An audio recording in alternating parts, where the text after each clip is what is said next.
Olha, igual minha amiga.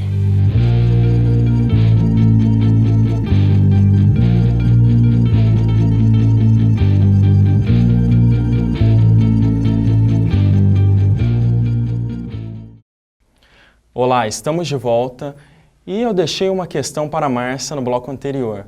E quando as crianças conseguem enxergar parentes mortos que elas não conheceram em vida? Márcia?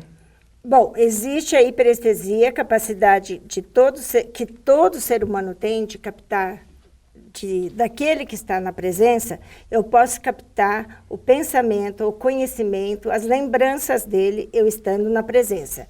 Existe também a telepatia, que eu posso captar o pensamento e o conhecimento das pessoas, mesmo à distância. Então, não é a criança que identifica que ela está vendo um parente ou alguém que já morreu. São os adultos que induzem na interpretação. E, mais uma vez, vai cair aí na crença pessoal. Se a família é uma família espírita, vai cair para a interpretação espírita. Se a família é católica, vai falar que é o anjo da guarda, ou então vai falar que aquele parente está precisando de uma missa, vai precisar mandar celebrar uma missa. Norberto. Mas são os adultos que interferem na interpretação do que a criança imagina. Se são realmente espíritos, um médium teria a capacidade de enxergar esses amigos imaginários? Há casos em que pode enxergar desde que o espírito esteja na mesma frequência do médium. Nem todo médium consegue ver todos os espíritos. Isso é função do grau de elevação do espírito do médium. Quanto mais evoluído é o indivíduo, mais sintonizadores ele tem. Como a Márcia falou, nós podemos ler o pensamento, evidente. O pensamento tem que ser emitido. Uma vez que ele é emitido, eu capto. Então, o pensamento é uma onda que se propaga através do tempo e do espaço e que, se eu sintonizar, eu pego. Exatamente igual a um processo televisivo, da televisão.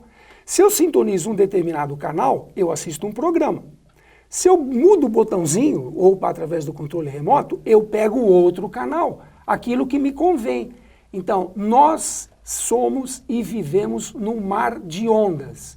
Eu sintonizo, pego. O que eu quero sintonizar? Aquilo que eu tenho capacidade. Depende do meu ferramental. E o ferramental é função do desenvolvimento espiritual, do número de encarnações e reencarnações que esse espírito teve ao longo da sua existência. E não nos esqueçamos, como a Márcia falou, dos textos sagrados, o próprio Jesus disse, na casa do Pai há muitas moradas. Essas moradas são lares de espíritos em vários níveis evolutivos. Márcia, como você lidaria com um caso desse na sua família? Seu filho, por exemplo? Não daria importância nenhuma, porque como eu iniciei a minha exposição hoje aqui, é bom para a criança, porque ela vai treinar o diálogo, ela vai treinar o convívio. Por exemplo, assim, uma criança que tem 3, 4, 5 irmãos, todos próximos, né, com um ano e meio de diferença, é menos frequente ter um amigo imaginário.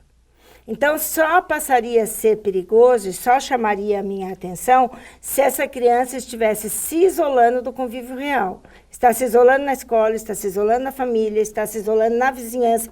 Para se fechar naquele mundo imaginário, eu preciso intervir. E você, não faz Norberto, parte das brincadeiras humanas. Você lidaria com uma situação dessa? Com a maior naturalidade. Se nós desmistificarmos os fenômenos naturais, e como nós já dissemos no início, o espírito é uma das forças da natureza, ele se manifesta através da emissão de pensamento, é muito natural que uma criança brinque com os seus amiguinhos imaginários. Márcia, suas considerações finais? A gente nunca explique por mais o que pode ser explicado por menos. Eu sou Márcia, venho de uma família, estou gerando outras pessoas que serão os meus descendentes e é contra a filosofia, é contra a lógica, é contra a teologia acreditar que hoje eu sou Márcia e aquele meu pai é meu pai e esse é meu filho. Mas isso é só hoje. Daqui 100 anos, em outra encarnação, nenhum desses laços existem mais. Então, eu acho que nós estamos destruindo a família, a hereditariedade e podemos levar muitas pessoas mais sensíveis e mais sugestionáveis até a loucura mesmo, por elas perderem a referência familiar, o histórico familiar, tudo o que é importante e esse anseio de educar e deixar, né, pessoas melhores para um mundo futuro. Norberto? Aproveitando as próprias palavras da Márcia, evidentemente que nós vivemos numa família, nós temos a família consanguínea e a família espiritual.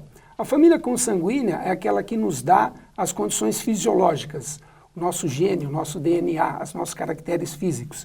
E a família espiritual é aquela com a qual nós nos afinizamos na forma de pensar.